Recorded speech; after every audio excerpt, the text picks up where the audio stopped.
So guys, to make your flounce, you're going to firstly fold your fabric into two, just like this, you get. So I want to cut this together with the lining as well, you get. So after folding it into two, I'll measure the length, and what I have there is 26.5. So the length I know I want for my flounce is 25, so I went ahead to add extra inches to make it 26.5. So I folded it into two again, so it's going to give me 4 folds, you guys. I just want to get the center of the fabric, that's why I folded it into two. So I'll just use my iron, just iron it a little bit. It's not too hot, just go ahead and iron it so to get the center side, you get. So after that, I'll go ahead and open it up just like this. So when I open it up, you can see the line. The line is not too visible because the iron is not that hot. Okay, so I'll just use my ruler to make it very visible for you all to see. Can you see what I'm doing? Connect it to your ruler just like this. Then after connecting, you can see what I have here for the center. So right here, I'm going to also get the horizontal line. So to get the horizontal line, you're going to place your tape. You get, just place your tape like this. Then I have 26.5, right? So I'll just divide it by 2 to get the midpoint for my horizontal line.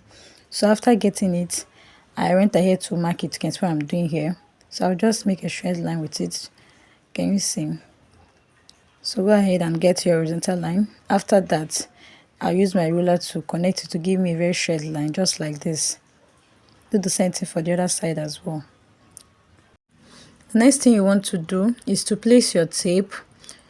Then from your vertical line, you're going to mark 3 inches. You get the vertical line, that is the straight line. Just go ahead and mark your 3 inches. On the other line, you're going to mark your 3 inches again.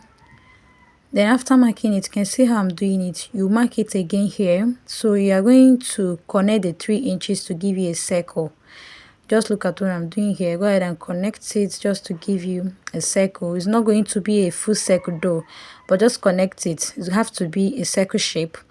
You get, just connect in form of as a semicircle. So do the same thing for here as well. Mark 3 inches.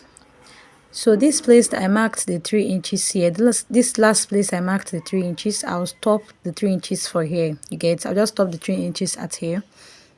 You get. So what I'm going to do next is on the horizontal line, I am going to determine the length I would want my flounce to be. So I want it at 5 inches, but because of the stitching allowance, I will add half inch to it. So what I will mark here is 5.5 inches. Do you get 5.5 inches? As you can see, can you see? So this 5.5 inches here, I'm going to also mark 5.5 inches here. Then like that, I'll start connecting it just like I did on the circle there. Mark whatever inches you want, then go ahead and start connecting.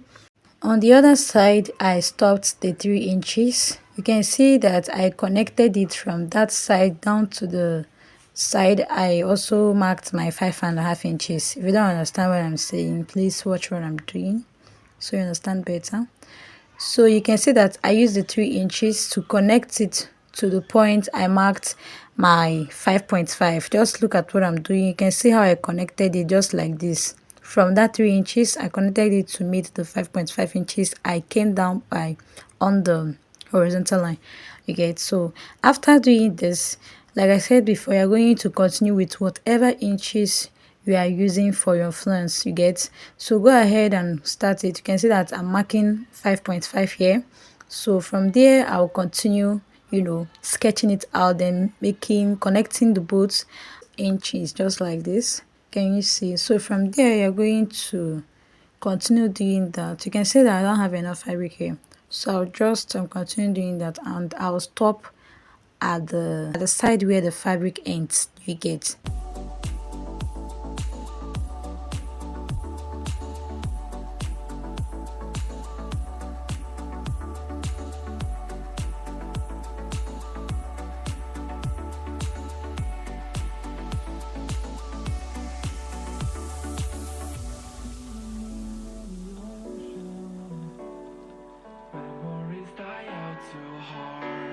So guys, after connecting my circle, you can see where I had here.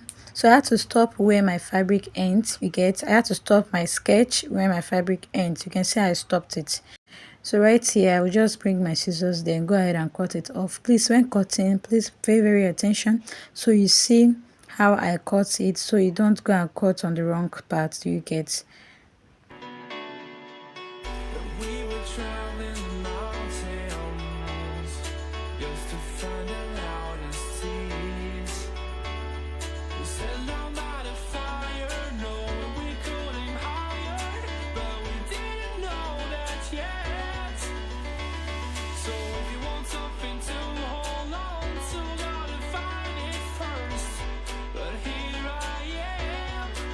So guys, as I was cutting this, get to this edge where my fabric ends. Instead of me to cut on the exact line I marked, I'll just cut at the front side, just like this.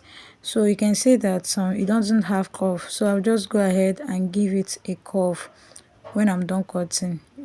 So now after cutting, like I said earlier, I'll just go ahead and give it a curve.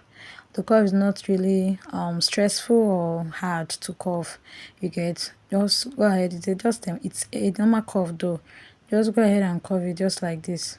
You can see what I'm doing here.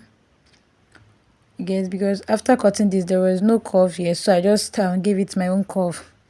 You get, because I'm making this for a sleeve and this fabric here is not going to be enough, so I'll just use the same fabric to cut out another one. You get, so this flounce I have it like 4 because I attached it to a sleeve like this. So this is the sleeve I made with this flounce, and it really came out so beautiful. It was made on a lace material. You get, on a lace material, so you can see it together with the lining. There's no need of you cutting a lining again. You guys, so you just sew them together like this. You get, so I've gone ahead to cut out another one, so I have it like 4. You get, so this is the sleeve I used it for. Can you see? So guys, this will be the end about today's tutorial. Please, if you love this video, subscribe. I'll see you guys in my next one. And if you want to know how I made the sleeve, just let me know in the comment section, so I make a tutorial on how I made the sleeve. So thank you so much for watching. I will see you guys in my next one. Bye.